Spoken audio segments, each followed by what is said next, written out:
What's up, guys? Welcome back to the garage. We got the OBS back in here. We're going to work on the rear suspension. We're going to finish up these suspension changes I have on the list. Let's check it out.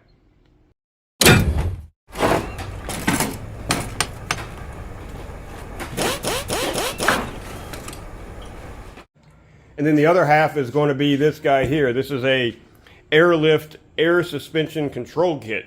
It's got an onboard air compressor. It's got a gauge that goes on the dash. You can air up and you can let down the pressure in the air shocks that we installed on a previous video. You see, I installed these air shocks on a previous video that I put out a couple of weeks ago, and it's just to help the truck. Like when I do actually have stuff in the bed, I don't want it running on the bump stops the whole time, so I can put a few pounds of pressure into these air shocks and actually use the bed for truck stuff. So it makes it great, but it's manual. You have to carry around an air compressor with you. You have to air it up. It's a bit cumbersome. So we've got this air kit with onboard compressor, and it's going to be push button. It's going to make it so much easier. I'm excited. All right, a little rundown on what all comes with this Airlift kit. You get the air compressor, of course. You get a length of black and red wire, a length of fused hot wire. This is a T-fitting. To split the wire or the air hose between the compressor, the gauge, and the already installed air shocks. Got a variety of electrical connectors. You got some spade connectors. You got a T-tap. You've got some crimps. These are different options for connecting to a pre-existing fuse in the fuse panel. So that it's kind of like add a fuse. You've got the gauge itself that gets mounted inside the cab. You got the length of air hose, and this is supposed to connect to the already installed air system on the truck. Now that's everything that comes with this kit. I went and got just this cheap installation kit for the air shocks that are currently on the truck, specifically for one part. I wanted the air chuck part, the part where you actually input air into the system, because this system takes that out of the equation. It connects to the T that splits the air between the two air shocks, but you lose the manual fill option. You lose this guy. And I don't want to lose this just in case something happens to this air system and I still need to put air in the shocks for whatever reason. So this little $18 kit gives me one of these guys. I'll take it out so you can see it. Hang on. This guy here, and that's what connects to this copper fitting, and that will connect to the air hose that's already under the vehicle. And there's a T in here as well. So this line goes to this connects to this T, and this T goes to the old fill and to the air system. So it's going to be a lot more connections, smaller risk of leaks, but I think it's worth it to have the manual fill option as well as the system. So that's the plan. Got to figure out somewhere to mount this guy up. They want it like inside the frame rail or somewhere out of the weather, out of the elements. So I get that mounted up and then start running wires. I've got to figure out how to get this wire into the cab. I was able to do so for the backup camera, so I may use the same grommet I punched out for that. But I have to run it under the carpet because it's towards the back. So we'll see. We'll figure something out. All right, let's check it out. All right, picking back up on this air compressor install.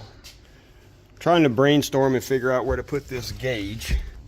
Got to be mindful though because of future plans for the truck. I don't want it down here banging my legs on it. Although it wouldn't be too bad in the way. Got to be mindful of what I punch holes in. It would go perfect right there, but then you wouldn't be able to use the emergency brake. So that sucks. So my plan, I think, is to use the screws that hold this ashtray thing in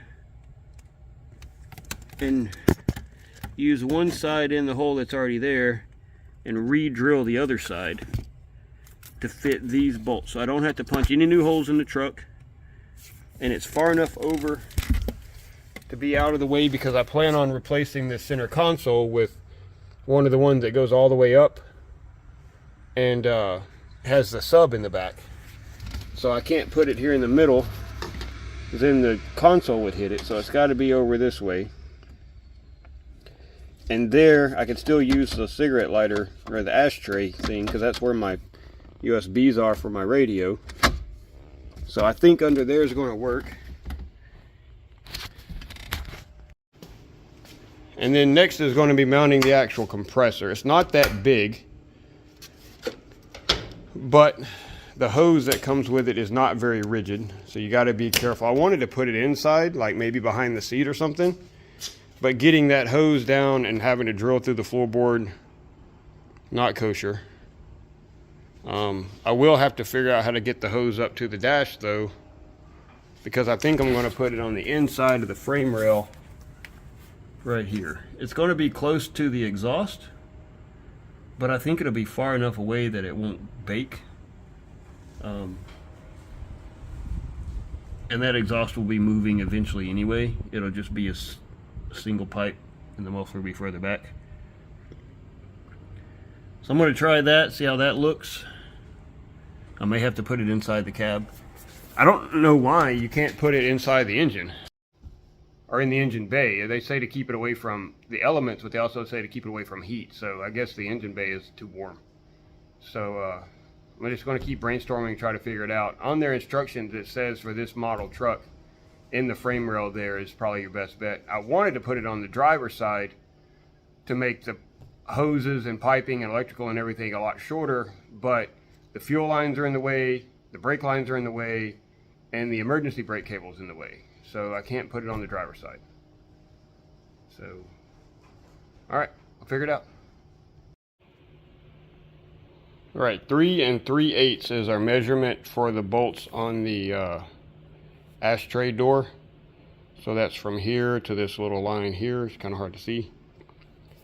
I'm going to go ahead and drill it. I'm a little concerned about getting the bolt in from the back side because the gauge is in the way. But hopefully it'll go through and we'll be all right. I may have to drill this one over a little and move this one over a little, but this is all stuff you won't be able to see when I'm done. So if I have to drill multiple holes, it's not that big of a deal. All right, I'm going to punch this hole real quick and then we'll check it out. All right, that worked out really well.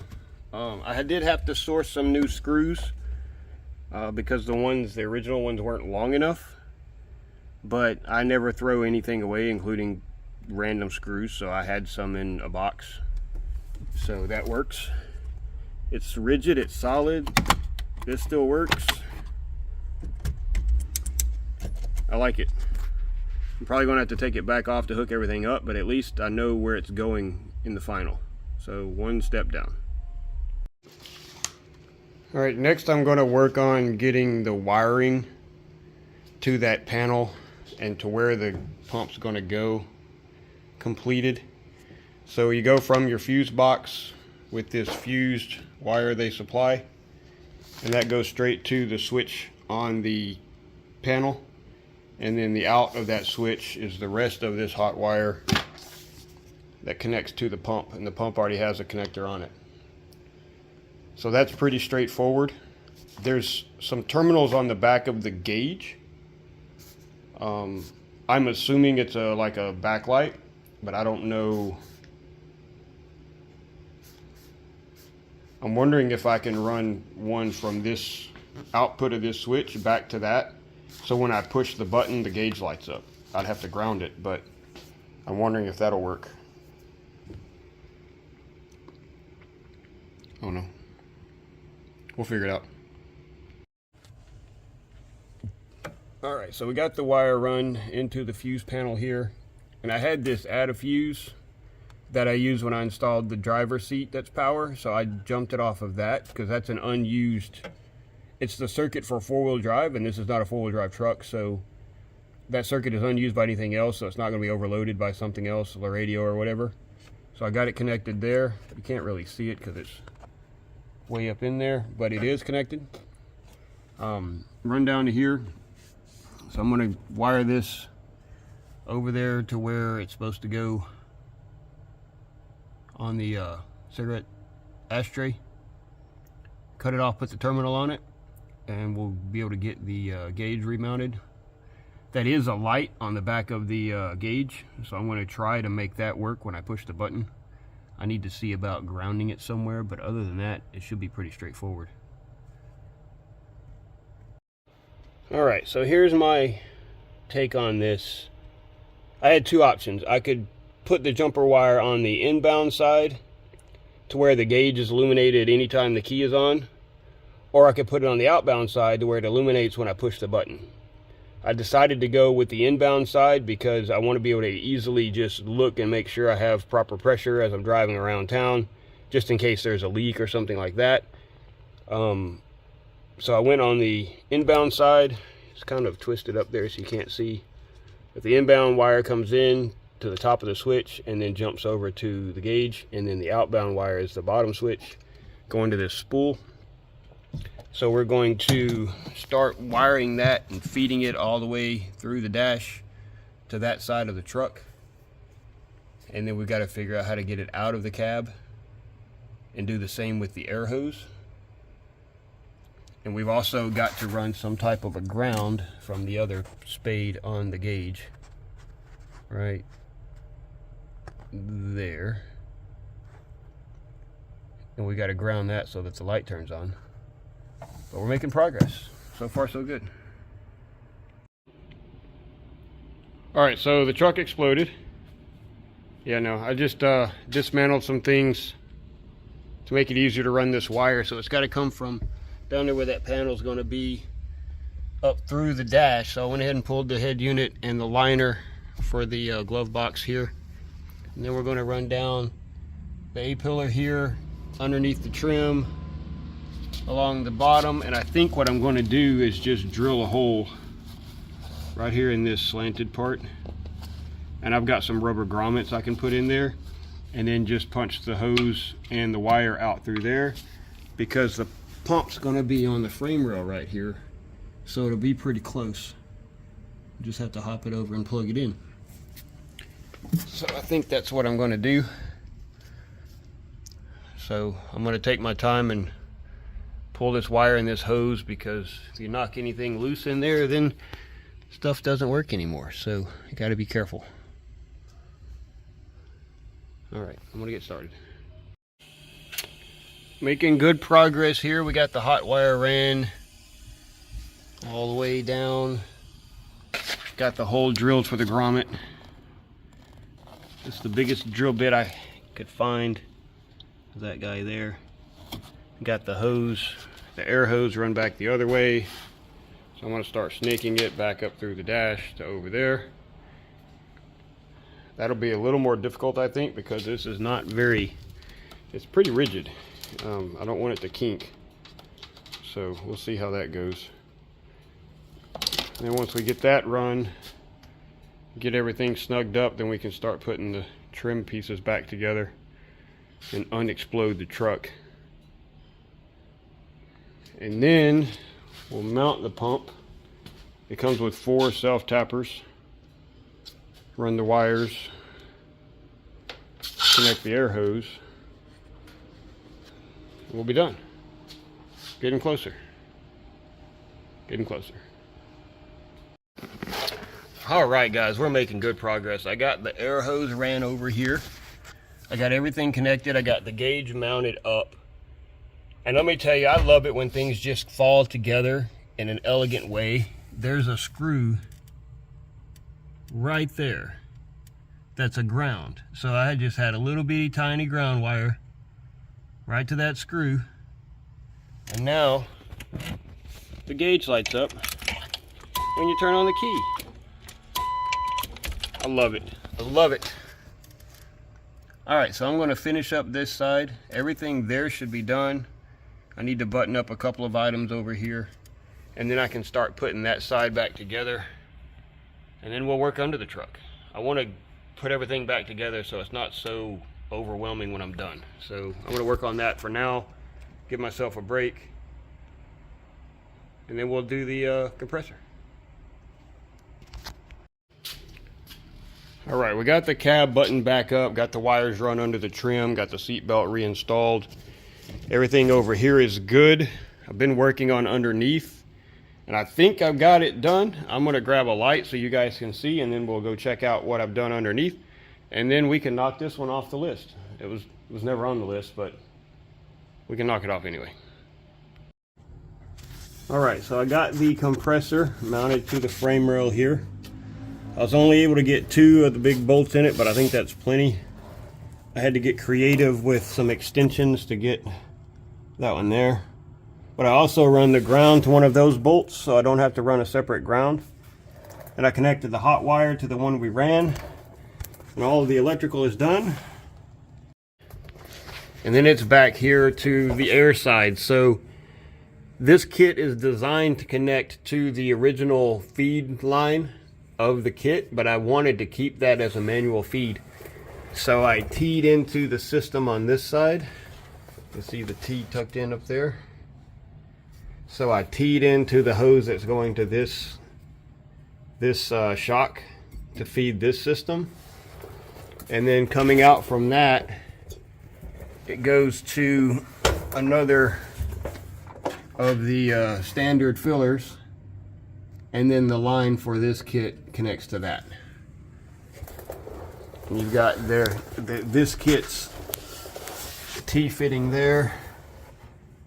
One of those, so there's 3 outputs, or 1 input, 2 outputs. So 1 input from the pump itself, and then 1 output goes to the shocks, and 1 output goes back to the dash to show you your gauge pressure and for your release button. So that's pretty much going to wrap it up under here. All the wires are cinched up. Got some zip ties on stuff. I do need to trim this zip tie eventually, but I'm going to get out from underneath here and get cleaned up, and then we'll check out the system and how it works. All right, so there's no pressure in the system because I had to cut the line to splice in. So I'm going to turn the key on here, and that'll activate the system. The light on the gauge turns on, and then you just hit up on this.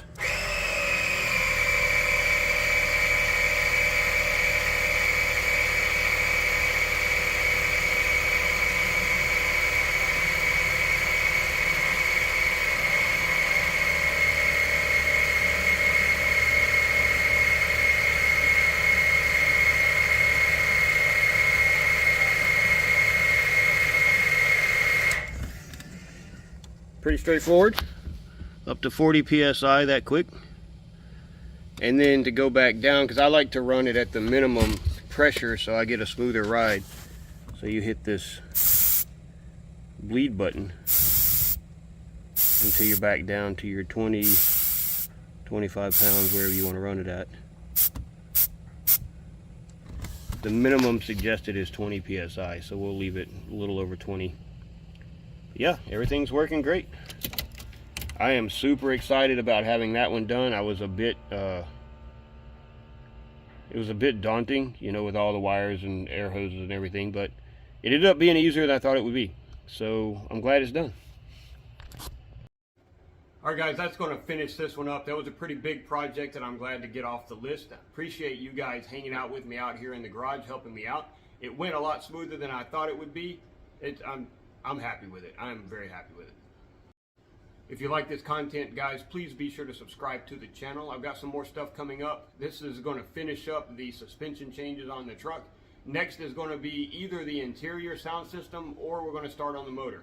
We got some big plans for the motor, full top end, full exhaust, spark, fuel, the whole 9 yards. It's going to be a big project.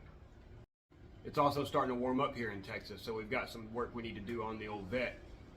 The factory cooling system is just not going to work for Southeast Texas and air conditioning and the heat and traffic. So we're going to look into revamping the cooling system with new radiator, new fans, and all the works.